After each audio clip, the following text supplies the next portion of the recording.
Hi friends, welcome to our channel. இன்னைக்கு நம்ம சேனல்ல உளுந்து வடை செய்ய போறோங்க. ஆனா இதுல உளுந்தே சேர்க்கல. வெறும் சாப்பாடு வச்சு தான் நம்ம இந்த வடையை செய்ய போறோம். மிச்சமான சாப்பாடு வச்சு தாங்க இந்த வடை செய்ய போறோம். செம டேஸ்டா கிறிஸ்பியா இருக்கும். இது ஒரு 10 நிமிஷத்துல இந்த வடை செஞ்சிரலாம். வாங்க இது எப்படி செய்யறதுன்னு வீடியோல பார்க்கலாம். அதுக்கு ஒரு மிக்ஸி ஜார்ல 1 கப் அளவுக்கு சாதம் எடுத்துக்கிறேன். சாதம் எவ்வளோ மிச்சமாக இருக்கோ அதை நீங்கள் சேர்த்திக்கலாம். நான் 1 கப் எடுத்துருக்கிறேன். 1 கப்புக்கு நான் அளவு சொல்கிறேன். அதுக்கப்புறம் 1/4 கப் அளவுக்கு வெள்ளை ரவை எடுத்துக்கோங்க. வறுத்தது இல்லைன்னா வறுக்காதது எது வேணால் எடுத்துக்கலாம். இது கூட தேவையான அளவு உப்பு சேர்த்திக்கோங்க. இதுக்கப்புறம் ஒரு 1/4 டம்ளர் அளவுக்கு தண்ணி சேர்த்திக்கோங்க. ஜாஸ்தி இல்லை, 1/4 டம்ளர் போதும். இப்போ இது எல்லாத்தையும் நம்ம அரைச்சிட்டு வந்துடலாம். பாருங்கள், இந்த அளவு அரைச்சிக்கணும். ரொம்ப நைஸாக வேணாம், கொஞ்சம் கொரகொரப்பாகவே இருக்கட்டும். இதை ஒரு பவுலில் மாற்றிக்கலாங்க. பாருங்கள், மாற்றியாச்சு. இப்போ 2 டேபிள் ஸ்பூன் அளவுக்கு நம்ம அரிசி மாவு சேர்த்திக்கலாம். 2 டேபிள் ஸ்பூன் சேர்த்தியாச்சு. ஒரு பெரிய வெங்காயம் பொடியாக கட் பண்ணி வச்சுருக்கேன், அதை சேர்த்திக்கலாம். அதுக்கப்புறம் கொஞ்சம் கருவேப்பிலை, ஒரு பச்சை மிளகாய் பொடியாக கட் பண்ணி வச்சுருக்கிறேன், அதையும் சேர்த்திக்கலாம். இப்போது 2 கேரட் துருவி வச்சுருக்கிறேன், அதை சேர்த்திக்கலாம். கேரட் கூட நீங்கள் உருளைக்கிழங்கு வேணும்னாலும் துருவி சேர்த்திக்கலாம், இல்லை பீன்ஸ் சேர்த்திக்கலாம், அது உங்களோட இஷ்டம்தான். நான் இன்றைக்கி 2 கேரட் மட்டும்தான் துருவி சேர்த்திருக்கிறேன். இப்போ இதில் ஒரு 1/2 டீஸ்பூன் அளவுக்கு மிளகாய் தூள் சேர்த்திக்கலாம். ஒரு பச்சை மிளகாய் தானே போட்டோம், அதனால் கொஞ்சம் மிளகாய் தூள் சேர்த்திருக்கேன். இப்போ இதெல்லாம் மிக்ஸ் பண்ணி விட்டுக்கோங்க. அவ்வளோதான், இந்த மிக்சர் ரெடி ஆயிடுச்சு. இது இருக்கட்டும். இப்போது கையில் எண்ணெய் இல்லைன்னா தண்ணி சேர்த்திக்கோங்க. அப்போ தான் இது ஒட்டாமல் நமக்கு உருண்டை பிடிக்க வரும். இதை நம்ம உளுந்து வடை மாதிரி தட்ட போகிறோம். பாருங்கள், இந்த மாதிரி தட்டி இப்படி நடுவில் ஒரு ஹோல் போட்டுக்கோங்க. இப்போ ஆயில் நல்லா சூடாயிட்ருக்கு. அதில் இதை நம்ம போட்டு பொரிச்சு எடுக்க போகிறோம். தனித்தனியாக போட்டுக்கோங்க. இது கொஞ்ச நேரம் அப்படியே விட்டுறணும். உடனே நம்ம கரண்டி போட்டு திருப்பக்கூடாது, இல்லைன்னா மாவெல்லாம் பிரிஞ்சு வந்துடும். இப்போ கொஞ்ச நேரத்துக்கு அப்புறமேல் நம்ம எடுத்தோன்னா அழகாக திரும்பி வரும். இப்போ பாருங்கள், அப்படியே எடுக்க வருது. அடுப்பை லோ ஃப்ளேம்லேயே வச்சு நம்ம ஃப்ரை பண்ணி எடுக்க போகிறோம். எண்ணெயெல்லாம் குடிக்கவே குடிக்காதுங்க. ஏன்னா நம்ம ரவை சேர்த்திருக்கோம், அரிசி மாவு போட்டிருக்கோம்ல, அதனால மொறுமொறுன்னு தான் இருக்கும். நமக்கு உளுந்து வடை மாதிரியே இருக்கும். எண்ணெய் கொஞ்சமும் குடிக்கலை. பாருங்கள், இந்த மாதிரி நல்லா கோல்டன் ப்ரௌன் ஆகிற வரைக்கும் நம்ம ஃப்ரை பண்ணி எடுக்க வேண்டியது தான். வடை ரெடி ஆயிடுச்சு. இது கூட தேங்காய் சட்னி வச்சு சர்வ் பண்ணால் சூப்பராக இருக்கும். பாருங்கள், உளுந்து வடை மாதிரியே இருக்குதுல்ல. கண்டிப்பாக இந்த டிஷ் நீங்கள் வீட்டில் ட்ரை பண்ணி பாருங்கள். பார்த்துட்டு எப்படி இருந்துச்சுன்னு கமெண்ட் பண்ணுங்கள். இப்போ அடுத்த இஃப்தியார் ரெசிபி, சூப்பரான ஒரு ஈவினிங் ஸ்நாக்ஸ் தான் பார்க்க போகிறோம். இது ஒரு முட்டை பப்ஸு, ஆனால் டிஃப்ரெண்ட்டான ஸ்டைலில் பண்ண போகிறோம். ரொம்ப ஈஸியாக இருக்கும். டொமேட்டோ கெச்சப் கூட வச்சு சாப்பிடும்போது செம்ம டேஸ்ட்டாக இருக்கும். கண்டிப்பாக ஒரு ஈவினிங் இந்த ரெசிபியை ட்ரை பண்ணுங்கள். வாங்க இது எப்படி செய்கிறதுன்னு வீடியோவில் பார்க்கலாம். அதுக்கு ஒரு பவுலில் 1 கப் அளவுக்கு மைதா எடுத்துக்கோங்க. 200 கிராம் அளவுக்கு எடுத்திருக்கேன். அது கூட கொஞ்சமாக உப்பு சேர்த்திக்கோங்க. உப்பு சேர்த்துனதுக்கப்புறம் 2 டீஸ்பூன் அளவுக்கு எண்ணெய் சேர்த்திக்கோங்க. நீங்கள் எந்த எண்ணெய் யூஸ் பண்ணுறீங்களோ அது சேர்த்திக்கோங்க. அது சேர்த்திட்டு நல்லா மிக்ஸ் பண்ணி விட்டுக்கோங்க. இந்த மாதிரி ஃபஸ்ட்டு மிக்ஸ் பண்ணால் தான் சாஃப்டான டோ கிடைக்கும், இல்லைன்னா ரப்பர் மாதிரி இருக்கும். மிக்ஸ் பண்ணதுக்கப்புறமேலு கொஞ்சம் கொஞ்சமாக தண்ணி சேர்த்து சப்பாத்தி மாவு பதத்துக்கு பிசைஞ்சு எடுத்துக்கணும். பாருங்கள், இந்த அளவுக்கு பிசைஞ்சுக்கணும். இது இருக்கட்டும்.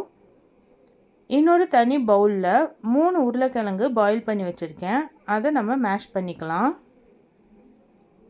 வேக வச்சதுக்கு அப்புறமேலு உடனே தோல் உரிச்சிடக்கூடாது. கொஞ்ச நேரம் ஆற வச்சுட்டு தோல் எடுத்திங்கன்னா இந்த மாதிரி தண்ணி இல்லாமல் மசிய வரும். இந்த மாதிரி மசித்ததுக்கப்புறம் கொஞ்சமாக கொத்தமல்லி இலைகள் சேர்த்திக்கலாம். ஒரு 2 பச்சை மிளகாய் பொடியாக கட் பண்ணி வச்சுருக்கேன், அது சேர்த்திக்கலாம்.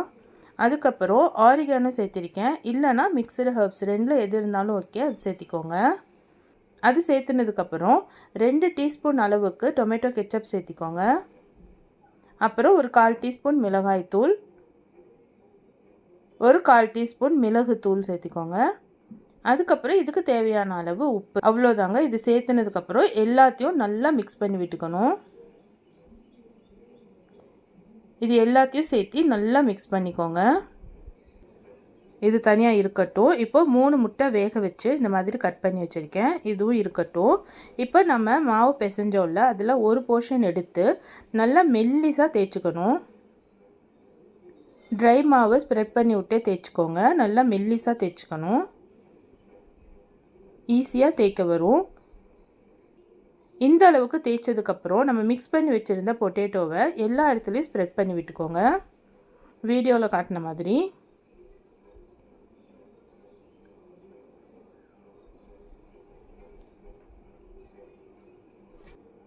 இந்த மாதிரி எல்லா இடத்துலையும் ஸ்ப்ரெட் பண்ணதுக்கப்புறம் கத்தி வச்சு கட் பண்ணிக்கோங்க.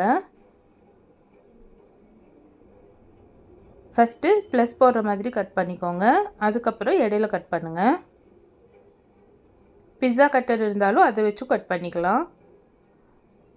ஒரு 8 போர்ஷனாக கட் பண்ணி எடுத்துக்கோங்க. இந்த மாதிரி கட் பண்ணதுக்கப்புறம் நம்ம பாயில் பண்ணி வச்சுருந்தோம்ல முட்டை, அதை வீடியோவில் காட்டின மாதிரி வச்சு ரோல் பண்ணுங்கள்.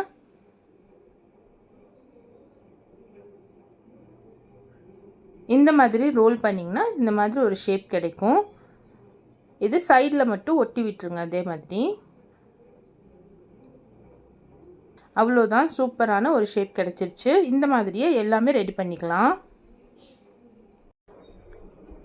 ரெடி பண்ணி வச்சுருக்கிற எல்லாத்தையும் இப்போ ஆயிலில் ஃப்ரை பண்ணி எடுக்கணும். ஆயிலை மீடியம் ஃப்ளேம்லேயே வச்சு நல்லா ஹீட் பண்ணி வச்சுக்கோங்க.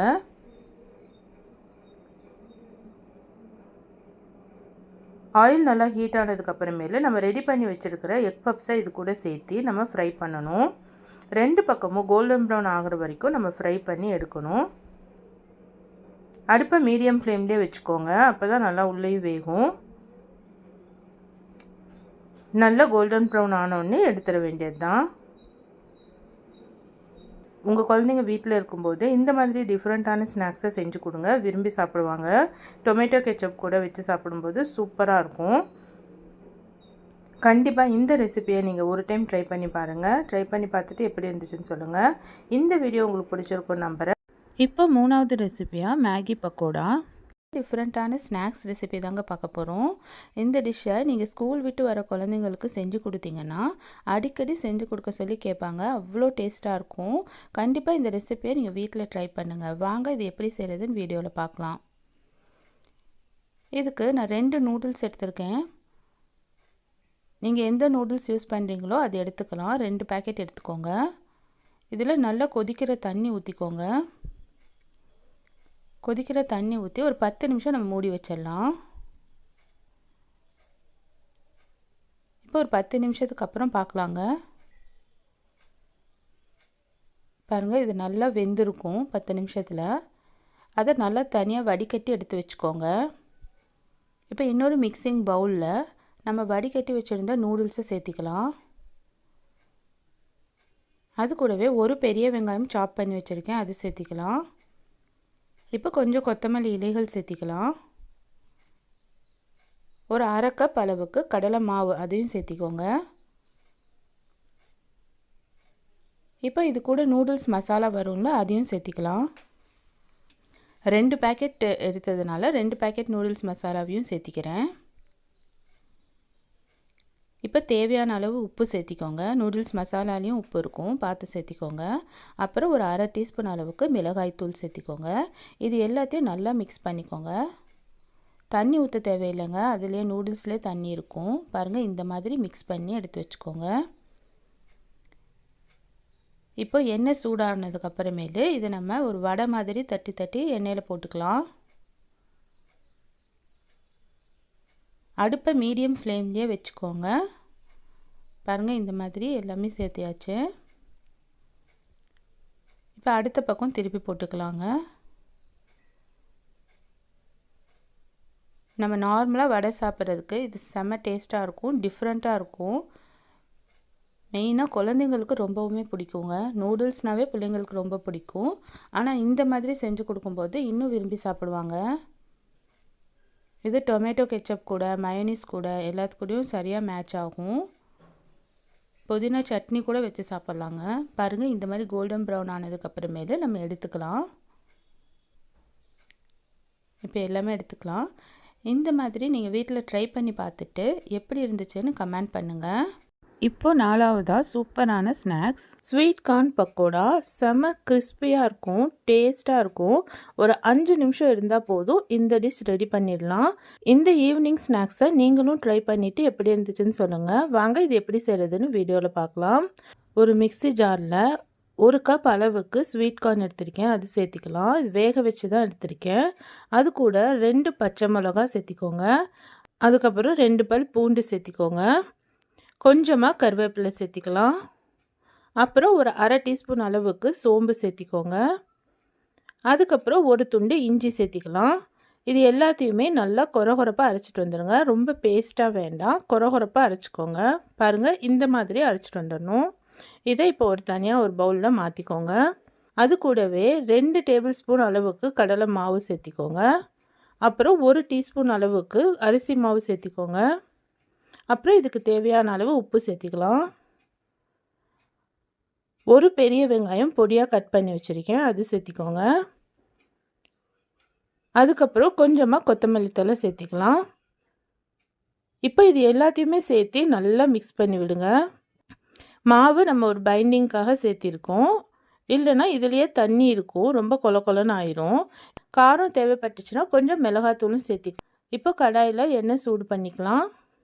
இதில் நம்ம சின்ன சின்ன பீசஸாக கட் பண்ணி பக்கோடா மாதிரி நம்ம பொரிச்சு எடுக்கணும். எண்ணெய் ரொம்ப சூடாக இருக்கக்கூடாது, மீடியமான ஃப்ளேம்லேயே வச்சு பொரிச்சு எடுத்துக்கலாம். நல்லா கோல்டன் ப்ரௌன் ஆகிற வரைக்கும் பொரிச்சு எடுக்கணும். நம்ம கார்ன் வேக வச்சு சேர்த்திருக்கோம். வேக வைக்காமல் நான் ஒரு டைம் செஞ்சு பார்த்தேன், நல்லா இல்லை. அதனால தான் வேக வச்சு செஞ்சேன். வேக வச்சு சேர்த்துனா தான் டேஸ்ட்டாக இருந்துச்சு. ஈவினிங் டைம் குழந்தைங்க ஸ்கூல் விட்டு வர்றதுக்குள்ளே இது ஒரு 5 நிமிஷத்துலேயே நீங்கள் ரெடி பண்ணி கொடுத்துடலாம். குழந்தைங்களும் விரும்பி சாப்பிடுவாங்க. இந்த மாதிரி இன்ட்ரெஸ்டிங்கான வீடியோஸ் எல்லாமே நம்ம சேனலில் இருக்குது, நீங்கள் போய் பார்த்து சப்போர்ட் பண்ணுங்கள். இப்போ இதை எடுத்து நான் ஒரு தட்டில் போடுறேன், எப்படி கிறிஸ்பாக இருக்குன்னு பாருங்கள்.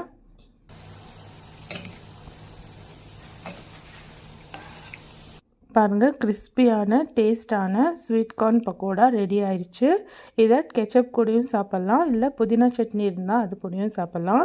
ரொம்ப ரொம்ப டேஸ்ட்டாக இருக்கும். நீங்களும் ட்ரை பண்ணி பார்த்துட்டு எப்படி இருந்துச்சுன்னு சொல்லுங்கள். இந்த வீடியோ உங்களுக்கு பிடிச்சிருக்குன்னு நம்புகிறேன். பிடிச்சிருந்துச்சுன்னா நம்ம சேனலை லைக் பண்ணுங்கள், ஷேர் பண்ணுங்கள், சப்ஸ்கிரைப் பண்ணுங்கள். தேங்க்யூ ஃபார் வாட்சிங்.